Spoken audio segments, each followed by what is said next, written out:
Assalamualaikum warahmatullahi wabarakatuh. Untuk pembelajaran bab 2 pada bagian kedua itu mengenai kunci dikotom, takson, dan juga tata nama ilmiah. Nah, perhatikan ada 3 gambar di bawah ini. Pernahkah kalian melihat makhluk hidup tersebut? Pasti pernah kan?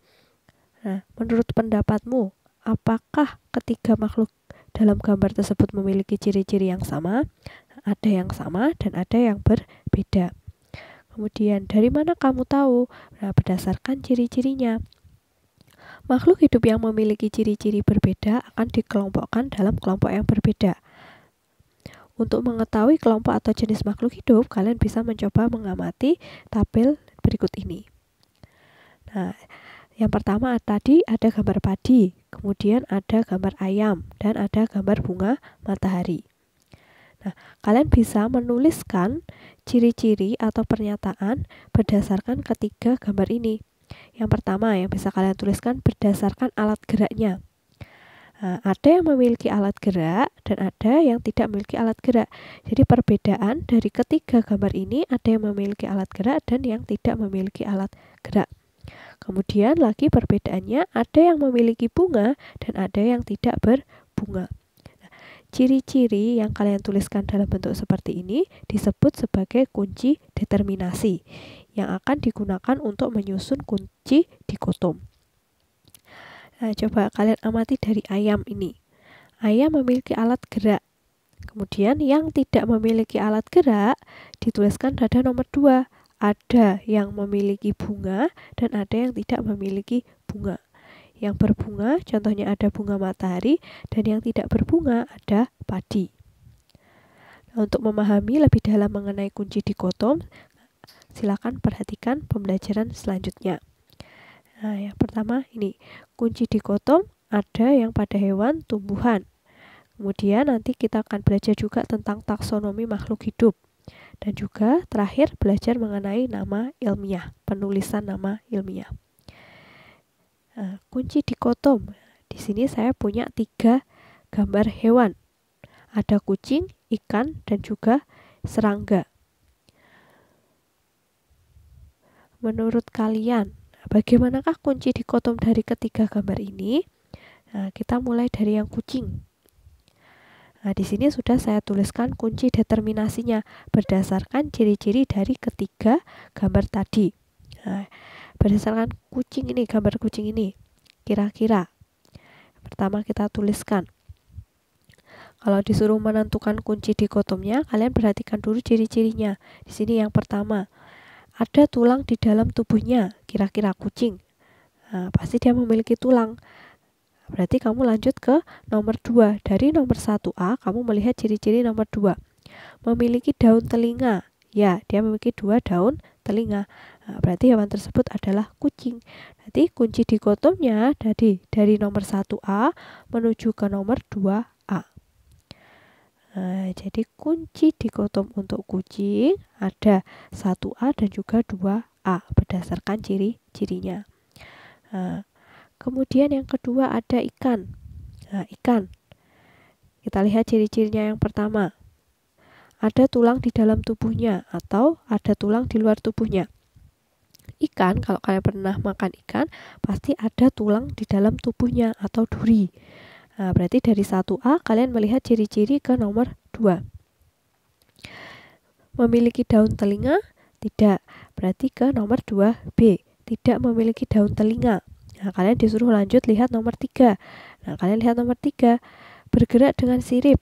Nah, jadi dia bergerak dengan sirip kan? Berarti yang ketiga adalah ikan. Berarti berhentinya kunci dikotomnya ada di nomor 3A. Dimulai dari nomor 1A, ada tulang di dalam tubuhnya. Kemudian lanjut ke nomor 2B, tidak memiliki daun telinga. Kemudian disuruh lanjut ke nomor 3, ternyata berhenti di nomor 3A. Berarti kunci dikotomnya ada 1A, 2B, dan 3A. Jadi dari kunci dikotom kalian bisa mengetahui nama dari suatu spesies dan juga mengetahui kunci dikotomnya, urutan kunci dikotomnya. Nah, kemudian hewan yang ketiga, Kalian amati ciri-cirinya. Jadi ini adalah serangga. Nah, serangga memiliki tulang di dalam atau di luar tubuhnya.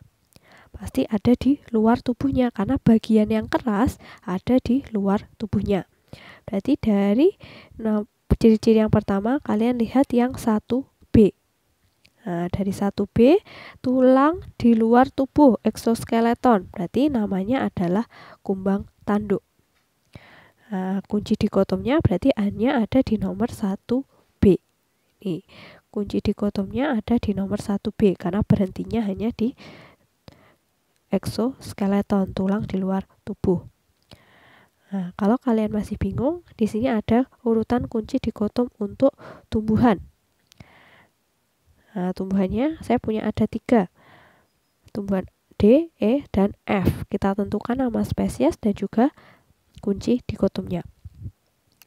Yang pertama, ini ciri-cirinya berwujud pohon atau berwujud semak. Nah, ini ciri-cirinya dia berbentuk pohon. Berarti dari 1A kamu disuruh lihat ke nomor 2. Nah, bercabang atau tidak? Ada 2, berarti dia bercabang. Berarti dari 1A ke nomor 2A, kalian disuruh lihat ke nomor 3.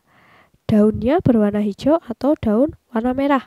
Di sini daunnya berwarna merah. Berarti dari nomor 3 dan nomor 2A, kalian disuruh lihat nomor 3. Ternyata yang cocok dengan ciri-cirinya ada di nomor 3B. Berarti tanaman ini namanya adalah andong. Dengan kunci determinasinya dari 1A ke 2A, kemudian terakhir berhenti di 3B. Ketemu spesiesnya adalah andong. Selanjutnya, di sini ciri-ciri tumbuhannya, dia berbentuk pohon atau semak. Kalau pendek seperti ini berarti dia semak. Nah, berarti dari nomor 1B saja berbentuk semak cuma ada 1, namanya adalah teh-tehan. Berarti kunci dikotomnya itu ada di 1B. Nah, selanjutnya, ciri-ciri dari gambar ini berwujud pohon atau berwujud semak. Tentunya berwujud pohon. Berarti dari 1A kamu melihat ke nomor 2. Bercabang atau tidak? Dia batangnya hanya lurus, berarti tidak bercabang. Berarti dari 1A kamu berhenti di nomor 2B. Nah, ketemu nama tumbuhannya adalah palem. Berarti kunci dikotomnya ada di 1A, kemudian lanjut ke 2B. Jadi berhentinya kunci dikotom sampai menemukan nama spesies dari tumbuhan atau hewan. Selanjutnya ke takson. Nah, taksonomi makhluk hidup itu dimulai dari kingdom. Sebelum membahas itu, kalian perlu tahu dulu klasifikasi makhluk hidup itu adalah suatu cara yang digunakan untuk mengelompokkan makhluk hidup berdasarkan ciri-ciri yang dimiliki, kesamaan ciri yang dimiliki. Nah, tujuan mengklasifikasikan makhluk hidup itu untuk mempermudah mengenali, membandingkan, dan juga mempelajari dari makhluk hidup. Jadi tujuan utamanya itu supaya mudah untuk dikenali dan dipelajari serta dibandingkan dengan spesies yang lain. Nah, untuk urutan taksonomi makhluk hidup itu dimulai dari tingkatan tertinggi itu ada kingdom. Setelah kingdom terdiri dari filum dan divisi. Nah, filum dan divisi terdiri dari kelas. Nah, kelas terdiri dari ordo. Nah, ordo terdiri dari famili. Famili terdiri dari genus. Dan genus terakhir terdiri dari spesies. Nah, dari kingdom terdiri dari filum dan divisi. Nah, filum itu untuk kelompok hewan, sedangkan divisi itu untuk kelompok tumbuhan. Nah, semakin ke bawah dari kingdom sampai ke spesies, jumlah anggotanya semakin sedikit, tetapi persamaan cirinya semakin banyak. Contohnya, kingdom animalia, berarti terdiri dari seluruh hewan. Nah, seluruh hewan ada dari yang serangga, kemudian mamalia, kemudian amfibi, pisces. Nah, itu kan berbeda-beda cirinya. Di sini anggotanya banyak, tapi cirinya sedikit. Semakin ke bawah, anggotanya semakin sedikit. Tetapi ciri-cirinya semakin sama, persamaan cirinya semakin banyak. Contohnya supaya kalian tidak bingung. Nih. Coba kalian lihat di sini Kingdom Plantae. Kingdom Plantae terdiri dari semua tumbuhan yang ada di muka bumi. Nah, kemudian dikelompokkan dalam divisi Thracophyta. Hanya terdiri dari beberapa tumbuhan saja. Kemudian dikelompokkan lagi berdasarkan kelasnya. Semakin sedikit. Ordonya semakin sedikit lagi, familinya tambah sedikit, genusnya juga lebih sedikit. Akhirnya pada spesies jumlahnya semakin sedikit. Tetapi di sini persamaan cirinya semakin banyak. Antara spesies satu dengan spesies yang lain pasti cirinya tidak banyak berbeda. Sapi contohnya. Semua sapi sama-sama berkaki 4. Sama-sama memiliki perilaku yang hampir sama. Sama seperti tumbuhan kacang ini. Nah, kacang panjang yang satu dengan kacang panjang yang lain pasti sama ciri-cirinya. Berbeda ketika dalam satu kingdom. Terdiri dari banyak anggota, tapi cirinya banyak yang berbeda. Selanjutnya mengenai nama ilmiah. Nah, kata pertama dalam penulisan nama ilmiah itu berasal dari nama genus dan kata kedua berupa nama spesies. Jadi Oryza adalah nama genus dan Sativa adalah nama spesies. Nama genus diawali dengan huruf kapital, sedangkan nama spesies diawali dengan huruf kecil. Jadi jangan sampai salah. Genus dituliskan di kata pertama dengan diawali huruf kapital, spesies diawali dengan huruf kecil ada di kata kedua. Penulisan nama ilmiah itu bisa bercetak miring atau bergaris bawah. Nah, kalau bergaris bawah itu biasanya kalau kalian menulis tangan. Untuk dicetak miring ketika penulisan nama ilmiahnya itu diketik. Nah, ini adalah contoh penulisan nama ilmiah. Nah, yang pertama kingdom. Jadi kingdom nanti akan kalian pelajari di video selanjutnya, itu dibagi. Yang pertama ada animalia. Kemudian filumnya. Nah, kelas, ordo, famili, genus, dan spesies. Di Komodo, nama spesiesnya adalah Varanus komodoensis. Varanus adalah nama genus dan komodoensis adalah nama spesiesnya. Ini tadi. Kata pertama adalah genus dan kata kedua merupakan spesies.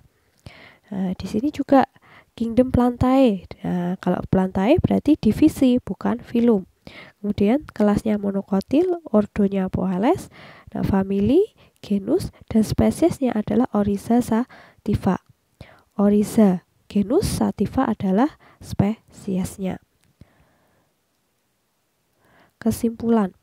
Nah, kunci dikotom terdiri dari sejumlah pernyataan berpasangan yang memuat ciri-ciri organisme secara berlawanan. Jadi seumpama kata pertamanya memiliki alat gerak, kata keduanya tidak memiliki alat gerak. Kata pertama berbunga, kata keduanya tidak memiliki bunga. Jadi terdiri dari dua pasangan pernyataan yang saling berlawanan. Kemudian takson. Takson adalah tingkatan atau kelompok makhluk hidup yang memiliki kesamaan ciri. Nah, kalau takson tumbuhan dan hewan tadi sudah ada ya perbedaannya. Kemudian nama ilmiah. Nama ilmiah adalah nama universal bagi seluruh makhluk hidup yang ditulis berasal dari bahasa Latin. Nah, jadi kalau diketik ditulis miring, tapi kalau ditulis tangan biasanya ditulis dengan garis bawah. Demikian pembelajaran untuk bagian kedua. Wassalamualaikum warahmatullahi wabarakatuh.